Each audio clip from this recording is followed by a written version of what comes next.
لاہور میں شادرہ کے مقام پر دریائے راوی میں پانی کی سطح میں مسلسل اضافہ، بہاؤ 1,91,000 کیوسک تک پہنچ گیا۔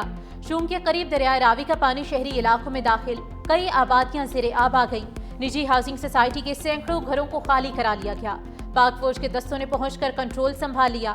ننکانہ صاحب کے قریب ہیڈ بلوکی پر درمیانے درجے کا سیلاب، ضلعی انتظامیہ الرٹ ہے۔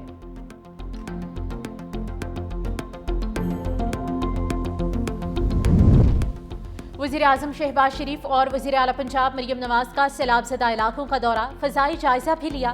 ناروال میں اجلاس کی صدارت کرتے ہوئے وزیراعظم نے کہا کہ ماحولیاتی تبدیلیاں بڑا چیلنج، مل کر نمٹنا ہوگا۔ مؤثر پیشگی انتظامات سے نقصان کم سے کم ہوا۔ افواج پاکستان اور سول انتظامیہ کا کردار لائق تحسین ہے۔ چیئرمین NDMA کی بھی بریفنگ، کہا رواں سال مانسون کا دورانیہ طویل ہے۔ مقبوضہ جموں کشمیر اور سیالکوٹ ریجن میں غیر معمولی بارشوں سے دریاؤں میں طوفانی آئی۔ وفاقی وزیر احسن اقبال کا ناروال کو آفت زدہ علاقہ قرار دینے کا مطالبہ۔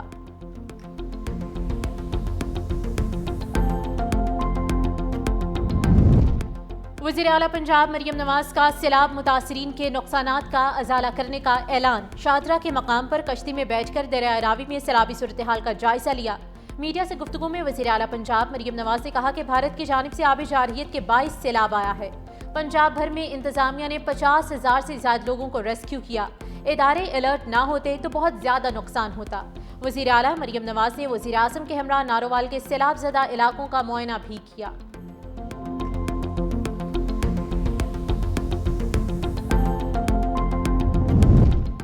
چیئرمین پاکستان پیپلز پارٹی بلاول بھٹو زرداری کا پنجاب میں سیلاب سے جاں بحق افراد کے ورثاء سے اظہار افسوس۔ بلاول بھٹو کی پیپلز پارٹی کے کارکنوں اور عہدیداروں کو سیلاب متاثرین کی مدد کی ہدایت۔ کہتے ہیں پاکستان موسمیاتی تبدیلیوں کے نشانے پر ہے، ہمیں مستقبل کا ہر منصوبہ ماحولیاتی صورتحال کو سامنے رکھ کر بنانا ہوگا۔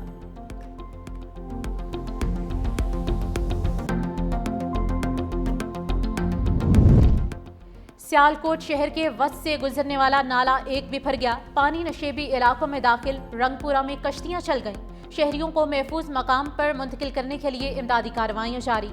سیالکوٹ انٹرنیشنل ایئرپورٹ پر فلائٹ آپریشن رات 10 بجے تک معطل۔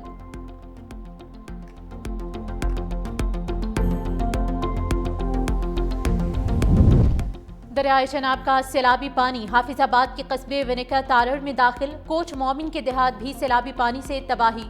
مڈ رانچا کے بوائز پرائمری اسکول میں سیلابی پانی داخل، کوچ مومن کے اسکول اور کالجز کو 7 روز کے لیے بند کر دیا گیا۔ دریائے چناب میں طغیانی کی وجہ سے ریلوے آپریشن بھی معطل۔ گجرات کے کئی دیہات میں پانی داخل، جبکہ پنڈی بھٹیا میں سیلابی پانی موٹر وے تک پہنچ گیا۔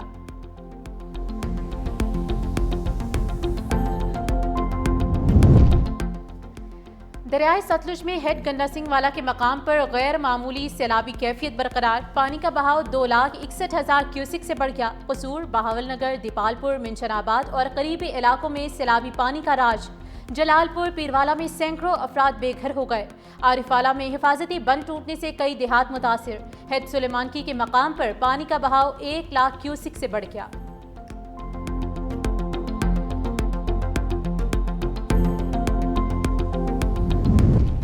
سندھ حکومت کا پنجاب کے سیلاب متاثرین کی ہر ممکن مدد کا اعلان۔ سینئر وزیر سندھ شرجیل انعام میمن نے میڈیا سے گفتگو میں کہا کہ پنجاب میں سیلاب متاثرین کے ساتھ کھڑے ہیں۔ پنجاب کے بعد سیلابی ریلا سندھ میں داخل ہو رہا ہے۔ حکومت نے ہنگامی صورتحال سے نمٹنے کی مکمل تیاری کر رکھی ہے۔ وزیر اعلیٰ سندھ مراد علی شاہ تمام تر انتظامات کی خود مانیٹرنگ کر رہے ہیں۔ چیئرمین بلاول بھٹو بھی براہ راست رابطہ کر کے صورتحال معلوم کر رہے ہیں۔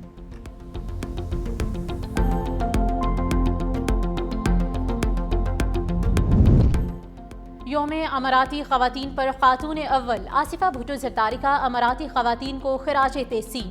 اماراتی خواتین اپنی ہمت اور عزم کے ساتھ رکاوٹوں کو توڑتے ہوئے حکومت، کاروبار، سائنس اور ثقافت کے میدانوں میں قائدانہ کردار ادا کر رہی ہیں۔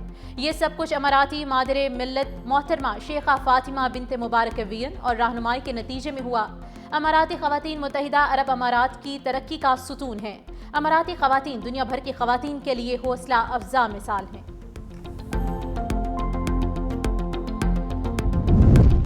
اور یوٹیلیٹی سٹورز کارپوریشن کے ملازمین کے لیے اچھی خبر، حکومت کا واجبات اور مراد کی ادائیگی یقینی بنانے کا فیصلہ۔ وفاقی وزیر خزانہ محمد اورنگزیب کی زیر صدارت اقتصادی رابطہ کمیٹی کا اجلاس۔ EECC نے 30 ارب 21 کروڑ 60 لاکھ روپے کا پیکج منظور کر لیا۔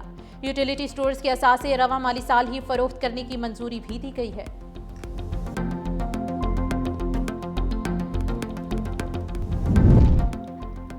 مقبوضہ کشمیر میں شدید بارشوں سے سیلابی صورتحال پیدا، 50 سالہ ریکارڈ ٹوٹ گیا، ہلاکتیں بڑھ کر 37 ہو گئیں۔ 360 ملی میٹر بارش سے دریاؤں کے بند ٹوٹ کر متعدد پل اور سڑکیں بہہ گئی، موبائل انٹرنیٹ اور ٹیلی فون سروسز بند۔ ہماچل پردیش اور پنجاب میں بارشوں سے تباہی، منالی اور پٹھان کوٹ کے دریاؤں میں شدید طوفانی، آبی گزرگاہوں پر بنی عمارتیں ملیاں میٹ ہو گئیں، کئی گاڑیاں بھی بہہ گئیں۔ بھارت کی آبی جارحیت سے متاثرہ گردوارہ کرتارپور صاحب بدستور زیر آب۔ ریسکیو حکام کے مطابق دربار کمپلیکس اور اطراف 4 فٹ پانی میں بہہ رہا ہے۔ گردوارہ کرتارپور صاحب سے 100 کے قریب یاتری اور مقامی افراد محفوظ مقامات پر منتقل۔ قریبی علاقے دودھے کوٹھے اور قلعے میں ریسکیو آپریشن بھی جاری ہے۔ سکھ رہنما رمیش سنگھ اروڑا کا بروقت آپریشن پر پاک فوج اور ریسکیو اہلکاروں کو خراج تحسین۔ کہا گردوارہ کرتارپور صاحب میں تاریخی گرنتھ اور قیمتی اشیاء محفوظ ہیں۔ مودی سرکار نے گردوارے کو ڈبونے کے لیے جان بوجھ کر 2.5 لاکھ کیوسک کا ریلا چھوڑا۔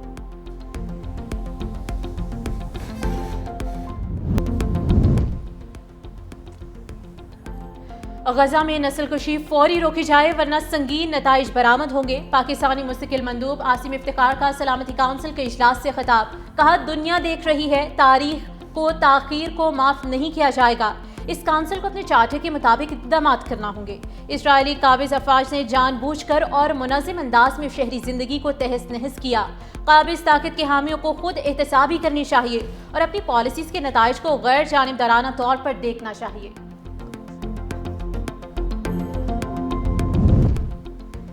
اسرائیل کی غزہ پر فوجی کارروائیاں تیز، مزید 50 فلسطینی شہید، خان یونس میں کیمپوں پر بمباری کی گئی۔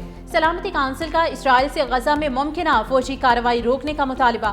ٹرمپ آج وائٹ ہاؤس میں غزہ کے معاملے پر اہم اجلاس کی صدارت کریں گے۔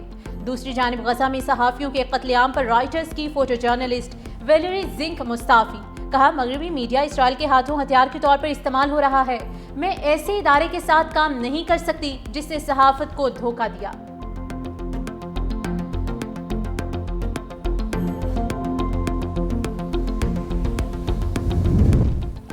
افغانستان کے دارالحکومت کابل میں خوفناک حادثہ، بس الٹنے سے 25 مسافر جاں بحق، 27 زخمی ہو گئے۔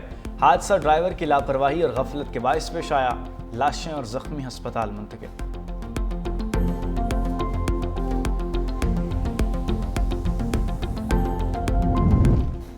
اور ترکیہ نے مقامی ساختہ فضائی دفاعی نظام سٹیل ڈوم تیار کر لیا۔ ترک صدر رجب طیب اردوان نے کہا جس ملک کے پاس اپنا ریڈار، فضائی دفاع اور الیکٹرانک وارفیئر سسٹم نہ ہو وہ مستقبل میں اپنے وجود کو محفوظ نہیں رکھ سکتا۔ تقریب میں 46 کروڑ مالیت کے سٹیل ڈوم سسٹم کو فوج کے حوالے کرنے کا اعلان کیا گیا۔